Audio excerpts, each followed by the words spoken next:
在势力鼎盛时期，臭名昭著的加勒比海盗如黑胡子和 Harry Morgan 可以号令10只船，手下的船员多达数百人，但在史上最成功的海盗面前，他们的故事相形见绌。郑一嫂曾统帅1800只舰船，与数个国家为敌，并且长寿终老。郑一嫂是平民出身，在港口城市广州的一艘水上妓院，也称花船工作。直到1801年，他引起了当地一位名叫郑一的海盗头目的注意，二人迅速结为夫妻。广州渔民长期从事小规模海盗活动，以贴补淡季的微薄收入。但在18世纪末，邻国越南一场农民起义的成功，加强了海盗活动的风险。胜利的西山反叛军统一了越南，只剩下来自中国的侵略，并且要与被推翻的越南统治者进行持续不断的海上战争。于是他们委任广州的海盗突袭沿海地区，加入到对抗敌人的斗争中。为越南人工作，郑氏和其他海盗从散漫的单船组织变成拥有数十只船的专业海军舰队，在海上站稳脚跟。1802年，西山王朝被推翻，海盗们失去了在越南的庇佑，但郑家并未四分五裂，而是联合了敌对的广东海盗，结成坚定同盟。在全盛时期，这个联盟有多达7万名水手，800只大型帆船和近1000条小型船只，他们被编成6支舰队，用不同颜色的旗子标记。历史上的知名海盗，例如 Harry Morgan 和 Barbarossa， 代表着多种军事力量。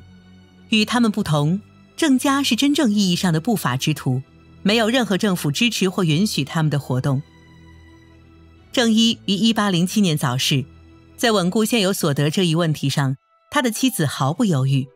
郑一嫂通过高超的外交技能获得了联盟的掌权，说服其他海盗船长获得最大利益需要持续合作。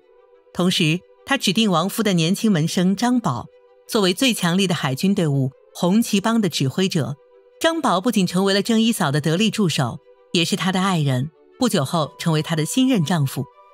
郑一嫂通过严格的军纪，结合出奇先进的律法来巩固自己的权利。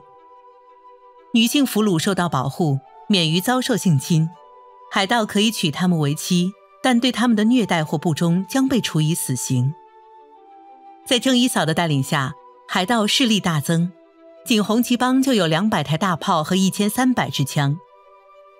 几年间，他们摧毁了广东省135艘军舰中的63艘，迫使这些广东指挥官雇佣30只海盗帆船。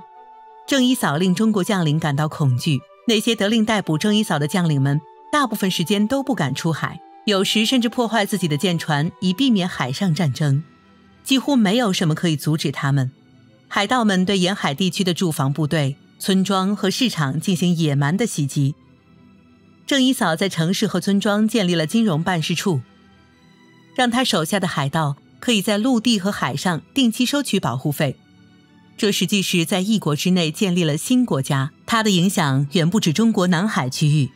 在郑一嫂实力鼎盛时期，他的联盟将5艘美国纵帆船驱逐到靠近澳门的安全港，占领1只葡萄牙横帆双桅船，截断了泰国的进贡船只。这些都发生在同一天。但也许郑一嫂最大的成功在于他知道何时退出。1810年，红旗帮和黑旗帮的对立愈发剑拔弩张，这从内部削弱了联盟的力量，导致联盟更易受到攻击。中国政府迫切想要结束海盗们的突袭，当他们提出对海盗进行招抚时，郑一嫂和张宝根据个人意愿同意了政府的招安。海盗联盟成功的和平解散于1810年4月，张宝被允许保留120艘帆船自用，并成为中国海军军官。张宝现在成了打击海盗的一方，他在军中迅速升迁。郑一嫂享受着丈夫地位带来的一切特权。张宝在1822年去世后，郑一嫂带着11岁的儿子回到了广州。他在此地开了一间赌房，靠此营生平静的生活。他去世时已69岁，这对海盗来说是不同寻常的和平结局。贸易和运输对世界产生了重大影响。观看这个视频，了解丝绸之路，这是一个由多条路线组成的网络。长度超过6000公里，利用商业连接各大洲。